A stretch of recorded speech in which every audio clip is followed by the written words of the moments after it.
یاجوج ماجوج آخر کون تھے؟ کیا وہ بہت لمبے لمبے دیو تھے؟ کیا وہ بالکل چھوٹے چھوٹے سے بونے تھے؟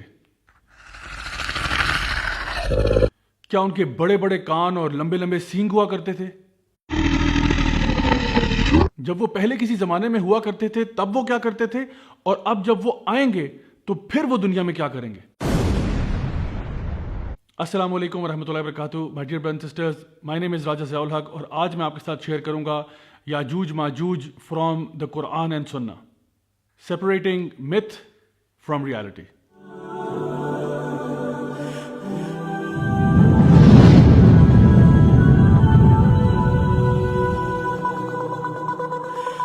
سب سے پہلے تو ہم رخ کرتے ہیں قرآن مجید کا، جہاں پہ سورہ الکہف میں اللہ سبحانہ تعالیٰ نے ایک بڑے ہی عادل حکمران کا ذکر کیا جس کا نام تھا ذوالقرنین۔ ذوالقرنین نے اپنی فوج کے ساتھ ایسٹ اور ویسٹ ٹریول کیا، حتیٰ کہ وہ ایک ایسے مقام پر پہنچ گئے جو دو پہاڑوں کے بیچ میں تھا، جہاں پر ایک قوم رہتی تھی جو کہ عام زبان نہیں سمجھ پاتی تھی۔ اس سے پتہ ہی چلتا ہے کہ وہ ایک ایسے ریموٹ ایریا پر پہنچ گئے جہاں کی عوام جو ہے وہ لوگوں کے ساتھ ان ٹچ نہیں تھی۔ اس قوم نے جب ذوالقرنین اور ان کے لشکر کو دیکھا اور ان کی پاور اور مائٹ کا آئیڈیا کیا تو انہوں نے ان کو ریکویسٹ کی، قالوا یا ذوالقرنین انا یاجوج وماجوج مفسدون فی الارض، کہ اے ذوالقرنین یاجوج ماجوج نے یقیناً بہت فساد برپا کیا ہوا ہے، تو آپ ہماری مدد کیجئے کہ ان کے اور ہمارے بیچ میں ایک بیریئر، ایک دیوار کھڑی کر دیں۔ اب دیکھیے یہاں پہ بڑا ایک امپورٹنٹ پوائنٹ ہے کہ ذوالقرنین نے ان سے یہ نہیں کہا کہ ایسی کوئی بات نہیں، یاجوج ماجوج کو تو ہم ایک سیکنڈ میں ختم کر دیں گے، کوئی ایسی بات نہیں، ہمارے پاس طاقت اور پاور بہت زیادہ ہے، بلکہ ذوالقرنین نے اگری کیا کہ واقعی آپ کی بات سچ ہے کہ ان سے لڑنا ممکن نہیں ہوگا، ان کے اور ہمارے بیچ میں ایک بیریئر ہونا چاہیے۔ پھر ذوالقرنین نے ان سے ریکویسٹ کی کہ مجھے آپ کا مال وغیرہ کچھ نہیں چاہیے، لیکن مجھے آئرن اور کاپر چاہیے اور آپ کی افراد کی طاقت مجھے چاہیے تاکہ ہم ان کے بیچ میں وہ بڑا سا بیریئر کریٹ کر پائیں۔ اس دیوار کے مکمل ہونے کے بعد اللہ سبحانہ تعالیٰ فرماتے ہیں قرآن مجید میں کہ ذوالقرنین نے کیا کہا، قال ھذا رحمۃ من ربی فاذا جاء وعد ربی جعلہ دکا وکان وعد ربی حقا۔ تو ذوالقرنین نے دیوار کو مکمل کرنے کے بعد اپنے اوپر کوئی بھی چیز ایٹریبیوٹ نہیں کی، بلکہ کیا کہا کہ یہ سب میرے رب کی رحمت ہے، اور جب میرا رب چاہے گا یہ دیوار بالکل لیول کر دی جائے گی، اور میرے رب کا وعدہ ہمیشہ سچ ہوتا ہے۔ مائی ڈیئر برادرز اینڈ سسٹرز، اب آتے ہیں اس حدیث کی طرف جہاں پہ نبی کریم صلی اللہ علیہ وسلم نے یہ بات ارشاد فرمائی کہ ویل للعرب، کہ برباد ہو گئے عرب۔ کیوں؟ کیونکہ آج یاجوج ماجوج نے اپنی دیوار میں ایک سوراخ کر دیا اس سائز کا، یعنی آپ نے اپنی دو انگلیوں کو جوڑتے ہوئے بیان کیا کہ اتنا سوراخ آج ہو گیا۔ یہ کب ہوا تھا؟ نبی کریم صلی اللہ علیہ وسلم کے دور میں۔ اس کے ساتھ ریلیٹڈ ایک اور حدیث بھی ہے جہاں پہ نبی کریم صلی اللہ علیہ وسلم نے یہ بات ارشاد فرمائی کہ ہر روز یاجوج ماجوج جو ہے وہ اس دیوار کو کھودنے کی کوشش کرتے ہیں، کریدنے کی کوشش کرتے ہیں، لیکن جب بھی یہ دن کے آخر تک کام اپنا ختم کرتے ہیں تو ان کا لیڈر ان کو کہتا ہے کہ چلو اب واپس چلتے ہیں، اور کبھی بھی یہ نہیں کہتے کہ انشاءاللہ ہم کل واپس آ کے لوٹیں گے تو دوبارہ سے کام شروع کریں گے۔ اور جتنی محنت کر کے یہ جب گھر واپس جاتے ہیں، اگلے دن جب واپس آتے ہیں تو دیوار پہلے سے بھی زیادہ مضبوط ہو چکی ہوتی ہے اور مکمل ہو چکی ہوتی ہے۔ لیکن ایک دن ایسا آئے گا جہاں پہ یہ لوگ جب دیوار کی کھدائی کریں گے تو ان کا لیڈر ان کو کہے گا کہ ہم واپس چلتے ہیں، لیکن انشاءاللہ کل ہم دوبارہ آئیں گے اور پھر اس کی کھدائی کریں گے۔ تو جب وہ انشاءاللہ کہے گا اس دن کے بعد سے یہ دیوار آہستہ آہستہ ٹوٹنا شروع ہو جائے گی۔ اس سے ہمیں کئی باتیں پتہ چلتی ہیں۔ ایک تو یہ کہ یاجوج ماجوج کے لیے دیوار کو توڑنا ہی ضروری ہے، یعنی وہ اس کو پھلانگ کر نہیں آ سکتے، پہاڑوں کے اوپر سے گزر کے نہیں آ سکتے۔ اللہ بہتر جانتا ہے کہ یہ due to harsh climate conditions ہیں یا کچھ بھی وجہ ہو سکتی ہے، لیکن ان کی کامیابی اسی چیز میں کہ وہ دیوار کو توڑ کر پھر باہر نکلیں۔ دوسری چیز یہ معلوم ہوتی ہے کہ یاجوج ماجوج کے بیچ میں بھی ایک سٹرکچر یا ایک آرڈر ہے، کیونکہ ان کا سردار جو تھا وہ ان کو روزانہ کہتا ہے کہ چلو اب کام ختم کرو، واپس چلتے ہیں، تو وہ ایک ہائرارکی کو یا ایک آرڈر کو مانتے ہیں۔ شاید اس وقت آپ یہ سوچ رہے ہو کہ ساری باتیں تو ٹھیک ہے، لیکن اصل میں یاجوج ماجوج ہیں کون؟ تو یاجوج ماجوج آدم علیہ السلام کی اولاد میں سے ہیں۔ حافظ ابن حجر الاسقلانی نے اور ابن کثیر نے رحم اللہ نے یہ بات اپنی کتابوں میں بیان کی کہ یہ آدم علیہ السلام کی نسل میں سے بلکہ نوح علیہ السلام کے بیٹے یافذ کی نسل میں سے ہیں، اور نبی کریم صلی اللہ علیہ وسلم کی حدیث کے مطابق ان کی تعداد اتنی زیادہ ہے کہ قیامت والے دن اللہ سبحانہ تعالیٰ آدم علیہ السلام سے کہیں گے کہ آدم تم اپنی اولاد میں سے ان لوگوں کو علیحدہ کر دو جو جہنم میں جانے والے ہیں۔ تو آدم علیہ السلام فرمائیں گے کہ یا اللہ میں کتنے لوگوں کو جنت کے لیے علیحدہ کروں اور کتنوں کو جہنم کے لیے علیحدہ کروں؟ سو اللہ سبحانہ تعالیٰ فرمائیں گے کہ ہر 1000 میں سے 999 جو ہیں وہ جہنم میں ہوں گے اور ایک جنت میں ہوگا۔ اب ہمارے لیے تو یہ بہت پریشان کن بات ہے کہ آدم علیہ السلام کی اولاد میں سے 999 یعنی 999 جہنم میں جا رہے ہیں اور صرف ایک شخص جنت میں جا رہا ہے۔ نبی کریم صلی اللہ علیہ وسلم نے اس کو مزید وضاحت کرتے ہوئے بیان کیا کہ یہ 999 جو ہیں یہ یاجوج ماجوج میں سے ہیں، جو کہ آدم علیہ السلام کی ہی نسل سے ہیں، اور یہ جو ایک شخص جو جنت میں جا رہا ہے آپ نے فرمایا یہ ہم میں سے یعنی کہ نبی کریم صلی اللہ علیہ وسلم کی امت میں سے ہے۔ اس سے آپ اندازہ لگا سکتے ہیں کہ یاجوج ماجوج کی تعداد کتنی زیادہ ہے۔ مائی ڈیئر برادرز اینڈ سسٹرز، اب آتے ہیں کچھ ایسی متس کی طرف اور لیجنڈز کی طرف جن کی کوئی بنیاد ہمارے دین میں کم از کم موجود نہیں ہے۔ پہلی بات کہ یاجوج ماجوج نہ تو دیونما ہے کہ بہت اونچے بلند قد والے، اور نہ ہی وہ بالکل بونے ہیں جس طرح سے بعض لوگوں نے مشہور کر دیا۔ دوسری بات یہ کہ یہ کہنا کہ ان کے لمبے لمبے کان ہیں یا لمبے لمبے سینگ ہیں یا لمبے دانت ہیں، اس کا بھی ہمارے پاس کوئی بنیاد ہمارے دین میں موجود نہیں ہے۔ بعض لوگوں نے یہ سمجھا کہ ذوالقرنین نے جو دیوار بنائی تھی وہ اصل میں گریٹ وال آف چائنا ہے۔ یہ بھی بات بالکل بے بنیاد ہے، کیونکہ گریٹ وال آف چائنا نہ تو آئرن اور کاپر سے بنی ہے، اور نہ ہی یہ دیوار ایسی ہے جس کو لوگوں نے ابھی تک عبور نہیں کیا۔ یہ ایک ٹورسٹ اٹریکشن ہے جہاں پہ آئے دن لوگ وزٹ کرتے رہتے ہیں۔ پھر ایک اور بات یہ کہ کچھ لوگوں نے کہا کہ ذوالقرنین جو ہے وہ ایکچولی الیگزینڈر دی گریٹ ہے۔ یہ بھی بات بالکل فالس ہے، اس لیے کیونکہ Alexander the Great was a disbeliever, اور ذوالقرنین جو تھے وہ ایک بہت ہی نیک اور اللہ تعالیٰ سے ڈرنے والے، اللہ کا تقوی رکھنے والے شخص تھے۔ کچھ علماء کی رائے یہ ہے، جس میں سمجھتا ہوں شاید کچھ صداقت موجود ہو، اللہ بہتر جانتا ہے، کہ ذوالقرنین جو ہے actually he is king Cyrus of Persia, اور اس کی بہت ساری وجوہات ہیں۔ ایک تو یہ کہ ذوالقرنین کے جو ٹریولز تھے ایسٹ اور ویسٹ میں وہ کنگ سائرس کے ٹریول سے بہت ملتے جلتے ہیں۔ دوسری بات کہ ذوالقرنین جو ہے the one with two horns, اس کی دو طرح کی ڈفرنٹ تعویلیں ملتی ہیں۔ ایک تو یہ کہ ان کا جو ایریا ہے ایسٹ اور ویسٹ کی طرح، جس طرح دو سینگوں کی مانند ہے۔ دوسرا انٹرپریٹیشن یہ ملتی ہے کہ وہ ایک ہیلمٹ پہنا کرتے تھے جس کے اوپر دو سینگ ہوتے تھے، اسی لیے ان کا نام ذوالقرنین ہے، یعنی کہ دو سینگوں والا۔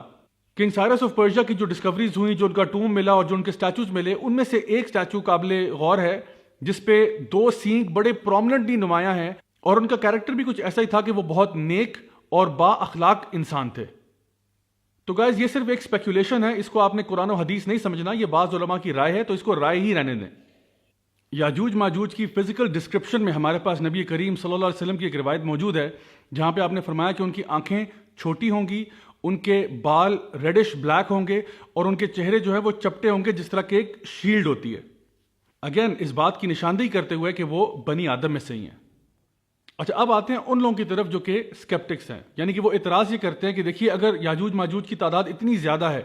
اور وہ کسی دیوار کے پیچھے چھپے ہوئے ہیں، تو آج کل تو ہم لوگ سیٹلائٹ کے دور میں، تو آج تک کسی نے کیوں نہیں ان کو انویسٹیگیٹ کر کے ڈھونڈ نکالا اتنی بڑی تعداد میں ہونے کے باوجود؟ تو دیکھیے اس اعتراض کے جواب میں کئی باتیں کہی جا سکتی ہیں۔ پہلی بات یہ کہ پوری دنیا جو ہے وہ فلی طور پہ ایکسپلورڈ آج تک نہیں ہے۔ اگر ہم اوشنز کی بات کریں تو صرف 4 to 5% اوشنز ایکسپلورڈ ہیں۔ لینڈ کی بات کریں تو اس میں بھی کئی مقامات ایسے ہیں جو کمپلیٹلی ان ایکسپلورڈ ہیں۔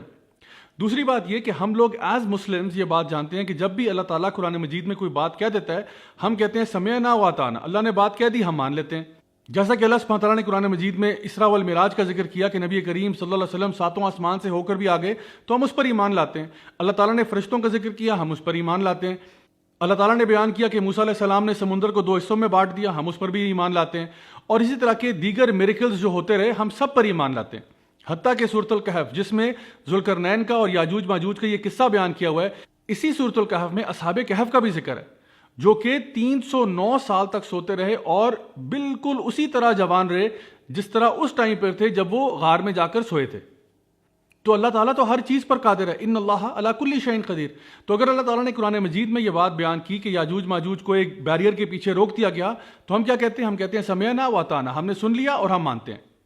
تو ہمارا اس بات پر بھی ایمان ہے کہ اللہ تعالیٰ نے یاجوج ماجوج کو ایک دیوار کے پیچھے ہی رکھا ہوا ہے، اور جب اللہ تعالیٰ چاہے گا یہ دیوار ٹوٹ جائے گی اور ان کا وہاں سے خروج ہو جائے گا۔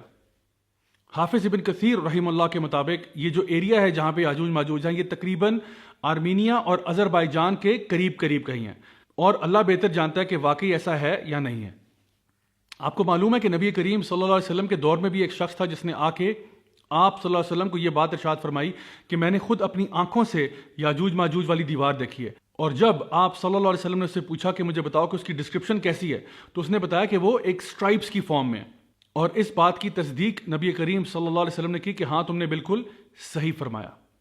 اسی طرح سے اور بھی کچھ روایات ملتی ہیں کہ لوگوں نے جا کے بعد میں بھی اس دیوار کو دیکھا، لیکن ان روایات کو ویریفائی کرنا ہمارے لیے آج بہت مشکل ہے۔ نبی کریم صلی اللہ علیہ وسلم کی ایک حدیث کے مطابق عیسیٰ علیہ السلام اور دجال کا جب مقابلہ ہو رہا ہوگا تو یہ لد کے مقام پر ہوگا جہاں پہ دجال کو ختم کر دیا جائے گا۔ وہاں پر اللہ سبحانہ تعالیٰ عیسیٰ علیہ السلام کو یہ وحی کریں گے کہ بنی آدم میں سے ایک ایسی قوم کو آج ریلیز کر دیا گیا ہے جس سے لڑنے کی طاقت آپ میں نہیں ہے، تو آپ اپنے لوگوں کو لے کر طور کے پہاڑ پر چلے جائیں۔ تو جس وقت یاجوج ماجوج کا خروج ہوگا، عیسیٰ علیہ السلام اپنے ساتھ تمام بلیورز کو لے کے طور کے پہاڑ پر پناہ لے لیں گے۔ یاجوج ماجوج اپنی کثرت تعداد کی وجہ سے دنیا میں اتنا فساد برپا کریں گے کہ جس چیز کی طرف جائیں گے اس کو تباہ و برباد کر دیں گے، تمام چیزیں کھا پی لیں گے، حتیٰ کہ وہ لیک ٹائبیریس بحر تبریہ تک پہنچ جائیں گے اور پورا کا پورا لیک جو ہے اس کو چاٹ جائیں گے، یہاں تک کہ ان میں سے آخر میں آنے والے لوگ یہ کہیں گے کہ ہمیں لگتا ہے کہ یہاں پر ایک زمانے میں پانی ہوا کرتا تھا۔ زمین میں فساد برپا کرنے کے بعد اور زمین کی مخلوق کو ختم کر دینے کے بعد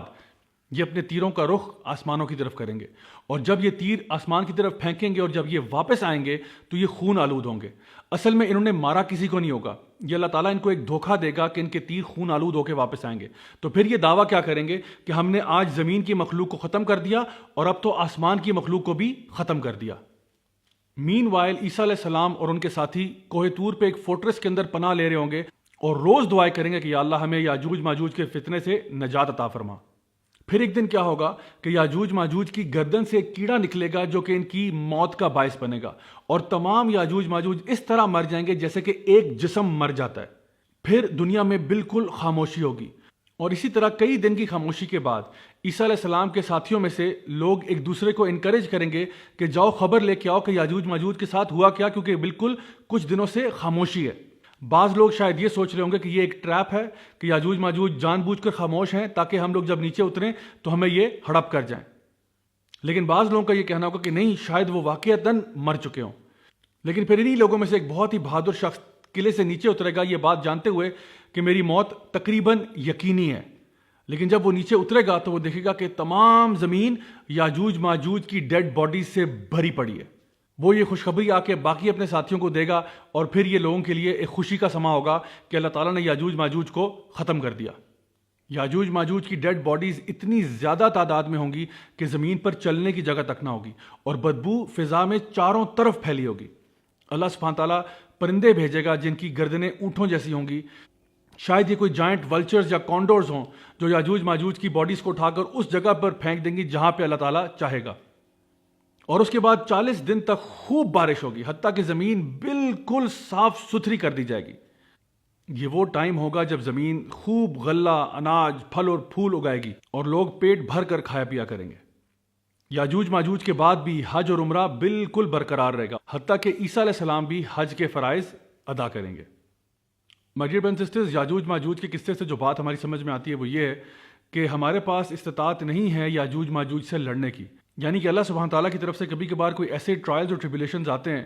جس کے خلاف ہم فزیکلی کوئی ایکشن نہیں لے سکتے، لیکن یاد رکھیں کہ دعا مومن کا ہتھیار ہوتا ہے۔ جس طرح سے عیسیٰ علیہ السلام اور ان کے ساتھیوں نے اللہ سبحانہ تعالیٰ سے دن اور رات دعائیں مانگی، اللہ تعالیٰ نے ان دعاؤں کو سنتے ہوئے یاجوج ماجوج کی گردنوں میں ایک ایسا کیڑا پیدا کر دیا جس نے ان سب کو ایک جسم کی طرح ہلاک کر دیا۔ بالکل اسی طرح سے اللہ تعالیٰ ہماری مدد کو بھی آتا ہے جب بھی ہم کسی ایسے فتنے میں ہوں جس سے لڑنے کی ہمارے اندر کوئی سکت یا طاقت موجود نہ ہو۔ تو یاد رکھیے، دنیا کی بڑی سے بڑی مصیبت ہمارے پہ آن پڑے، بڑے سے بڑا پرابلم ہمارے پہ آ جائے، اللہ نے ہمیں چھوڑا نہیں ہے، اللہ ہمیشہ ہمارے ساتھ ہے۔ تو آئیے مل کے اللہ تعالیٰ کو پکاریں، اللہ تعالیٰ سے دعا کریں تاکہ اللہ تعالیٰ ہمارے اوپر آئی ہوئی آفتیں، وبائیں ٹال دے۔ میں دعا کرتا ہوں کہ اللہ تعالیٰ ہم سب کو اپنے حفظ و امان میں رکھے، اللہ تعالیٰ ہمیں اپنے دین کی صحیح معنوں میں سمجھ عطا فرمائے، اللہ تعالیٰ ہمیں ہر قسم کے فتنوں سے محفوظ رکھے اور ہمیں دنیا میں بھی خیر عطا فرمائے اور آخرت میں جنت الفردوس میں اعلیٰ مقام نصیب فرمائے۔ دس از می راجہ ضیاء الحق signing off, until next time, والسلام علیکم ورحمۃ اللہ وبرکاتہ۔ Look in the mirror, tell me what do you see? Don't be blind, tell me now what do you see?